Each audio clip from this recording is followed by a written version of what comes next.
یہ ایک ایسا جال ہے جو اکثر نسلوں تک چلتا ہے۔ یہ تو پورے سسٹم کا سوال ہے۔ اس میں تعلیم، صحت، روزگار، وراثتی دولت، ان سب چیزوں پر توجہ دینی ہوگی۔ آج کل ہم سنتے تو بہت ہیں برابری کے موقع کی بات، لیکن کیا واقعی حقیقت میں سب کو ایک جیسے موقع ملتے ہیں؟ آج ہم ایک ایسے موضوع پر بات کریں گے جو اکثر چھپا رہتا ہے لیکن زندگیوں پر بہت گہرا اثر ڈالتا ہے۔ یہ ہے نظامی عدم مساوات۔ ہماری یہ گفتگو ایک تحریر پر مبنی ہے جس کا عنوان ہے نظامی عدم مساوات کو سمجھنا، حل کی طرف۔ تو آج کوشش یہ ہوگی کہ اس مسئلے کی جڑوں تک پہنچیں، اسے سمجھیں اور دیکھیں کہ اس تحریر میں کیا ممکنہ حل بتائے گئے۔ اچھا، وہ تحریر شروع ایک یوں کہیں کہ تضاد سے ہوتی ہے۔ معاشرہ کہتا ہے سب کے لیے میدان برابر ہے، لیکن اصل میں زمینی حقائق کچھ اور ہی کہانی سناتے ہیں۔ تو یہ فرق کیوں ہے؟ کیا بس ایسے ہی ہے؟ نہیں، اتفاقی نہیں ہے۔ تحریر کہتی ہے کہ یہ جو عدم مساوات ہے نا، یہ باقاعدہ منظم ہے۔ یہ پرانے فیصلوں، پالیسیوں اور سماجی ڈھانچوں کا نتیجہ ہے۔ مطلب یہ کسی ایک فرد کی ناکامی نہیں، بلکہ سسٹم کا مسئلہ ہے۔ جی ہاں، بالکل۔ اور یہ سمجھنا بہت ضروری ہے۔ وہ تحریر چند بنیادی وجوہات بتاتی ہے جو اس نظام کو چلاتی ہیں۔ ایک تو ہے دولت کا ورثہ۔ دولت کا ورثہ؟ اچھا۔ یعنی کسی کی کامیابی صرف اس کی اپنی محنت پر نہیں ہوتی، اکثر ان چیزوں پر بھی ہوتی ہیں جو اسے آپ کہہ لیں خاندان سے ملی ہیں۔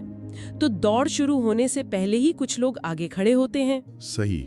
پھر ایک اور بات ہے، قوانین کی خاموشی۔ قوانین کی خاموشی؟ یہ کیا مطلب ہوا؟ اس کا مطلب یہ ہے کہ بظاہر تو قانون سب کے لیے ایک جیسا لگتا ہے کاغذ پر، لیکن اس کا نفاذ یا اس کا ڈیزائن ہی کچھ ایسا ہوتا ہے کہ وہ انجانے میں ہی صحیح کچھ خاص طبقوں کو فائدہ پہنچا دیتا ہے اور دوسروں کے لیے مشکلیں کھڑی کر دیتا ہے۔ بالکل، دوسروں کے لیے نئی رکاوٹیں بن جاتی ہیں غیر محسوس طریقے سے۔ پھر صحت اور جغرافیہ کا تعلق بھی بڑا اہم ہے۔ اچھا، وہ کیسے؟ دیکھیں، آپ کہاں رہتے ہیں اس بات پر بہت انحصار کرتا ہے کہ آپ کو صحت کی کیسی سہولیات ملیں گی۔ وسائل تو برابر تقسیم نہیں ہے نا، تو اس سے صحت میں بھی عدم مساوات پیدا ہوتی ہے۔ بات تو صحیح ہے۔ اور ایک بہت ہی آپ کہیں تکلیف دہ چیز ہے قرض کا چکر۔ ہاں، یہ تو سنا ہے۔ جی، یہ ایک ایسا جال ہے جو اکثر نسلوں تک چلتا ہے۔ ایک خاندان اگر قرض میں پھنس گیا تو اگلی نسلوں کے لیے بھی اس دلدل سے نکلنا بہت بہت مشکل ہو جاتا ہے۔ تو غربت اور مواقع کی کمی کا سلسلہ چلتا رہتا ہے۔ بالکل۔ پھر ظاہر ہے تعلیم اور اچھے روزگار تک پہنچنے میں جو رکاوٹیں ہیں وہ بھی کلیدی ہیں۔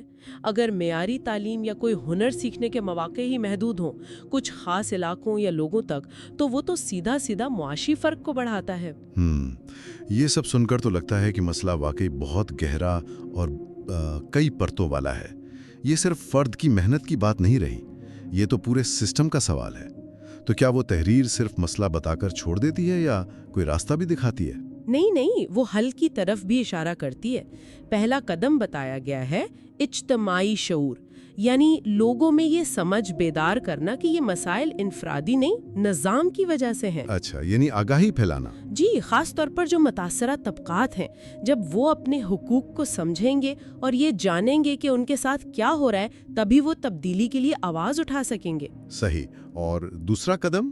دوسرا اور شاید سب سے بنیادی قدم وہ ہے پالیسیوں اور نظام کی آثر نو تعمیر۔ مطلب سسٹم کو بدلنا؟ جی، تحریر زور دیتی ہے کہ ہمیں ایسے قانون، ایسی پالیسیاں، ایسے ادارے بنانے ہوں گے جو واقعی صرف دکھاوے کے لیے نہیں بلکہ حقیقت میں سب کو آگے بڑھنے کے برابر مواقع دیں۔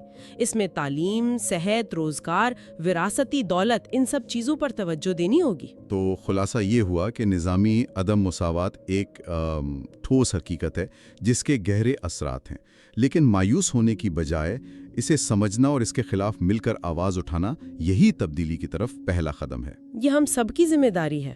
بالکل درست کہا۔